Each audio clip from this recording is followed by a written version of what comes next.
از اینکه بریم سر اینکه شما چه کارهایی بلدی و چه کارهایی کردین، من یه سری توضیحات راجع به این کار بدم بهتون. این شغل فقط یه شغل نیست. انشالله اگه قسمت بشه و شما اینجا مشغول به کار بشین، تبدیل میشه به مهمترین شغلی که تو زندگیتون داشتین. این شغل هم مثل شغلای دیگه نیاز به مهارت‌های خاص خودش داره. اولین مهارتی که شما توی این کار خیلی نیاز دارید بهش تحرکه. شاید در تمام طول ساعتی که توی این کار هستین شما یک دقیقه هم نتونید بشینید. میتونم بپرسم این کار حالا چند ساعت بعد؟ کل ساعت هفته میشه چند ساعت؟ اونطوری که نمیشه، غیر ممکنه. فکر نمی‌کنم بتونم اینقدر درست هر پا وایسم. حالا بزنین تا آخر من بهتون شرایط لازمو بگم. باشه ممنونم. این کار به یه آدم نیاز داره با دایره صبر خیلی بالا. آدمایی که شما باشون سر کار دارید آدمای بسیار حساسی هستند و نیاز به توجه شما دارن. صبح تا شب باید بهشون خدمت کنید و شب شاید همون آدما ازتون بخوان تا صبح باهاشون بیدار بمونید. نمیشه که اینطوری. باید بشه. شاید همون آدمی که شما دارید بهش سرویس میدید سرتون داد بزنه ولی هیچ چی نباید بگید. ما در واقع دنبال فردی هستیم که آشپزی، پزشکی، حسابداری، نمیدونم پرستاری، همه اینا رو از بر باشه. با این شرایط تو آگهیتون نبود اصلا. خب دیگه برای همین خواستیم بیاد اینجا که اینا رو بهتون توضیح بدیم.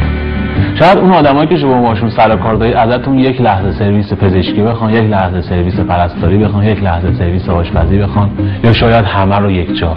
ببخشید مثل بیگاری کشیدن تا کار کردم. ببخشید البته من میگم. نه خواهش می‌کنم، میتونه بیگاری کشیدن هم باشه. هر اسمی که شما میتونید روش بذارید. شما باید بتونید توی محیط خیلی خیلی بی‌نظم کار کنید. همون محیط رو مرتبش بکنید و همون آدما دوباره اونجا رو کر و کثیفش بکنن. و باز نباید خنبر رو بیارید و باید لبخند بزنید. شوخیه؟ نه جدی دارم میگم. ببینید یه سری تعطیلات هستن مثل تعطیلات عید و نوروز و بهار و تابستون و آخر هفته و شب یلدا. شما نه تنها این تعطیلات رو ندارید و نمیتونید برید، بلکه باید اینجا حضور داشته باشید و کارتون اینجا 2 برابر هم هست. حتی اگه بیمار باشم نمیتونم. حتی اگه بیمار باشید هم باید کار کنید. میریم سراغ دستمزد. با تمام شرایطی که بهتون توضیح دادم، حالا سخت یا غیر سخت، شما رقم پیشنهادیتون چقدره؟ بالای 7-8 میلیون باشه اینجوری که میگی. با این توضیحات خب فکر کنم باید رقم بالایی داشته باشه. دیگه تو 5 میلیون کمتر نمیشه. خب اصلا هیچ کاری نیستش که در این حد باشه. فکر نکنم مبلغ خاصی بشه گفت برای این کار.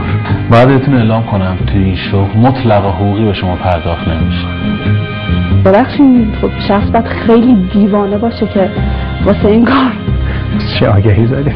حالا با تمام این شرایط این شغل رو قبول میکنید؟ نه. و اگه الان بهتون بگم با همه این شرایطی که بهتون گفتم و بدون 1 ریال پول خیلی آدما هستن که دارن این کار رو انجام میدن، باورتون میشه؟ هستن؟ کار میکنن؟ دارن کار میکنن. یه نفرم نه، میلیاردها آدم توی کره زمین با این شرایط و بدون 1 ریال پول دارن کار میکنن.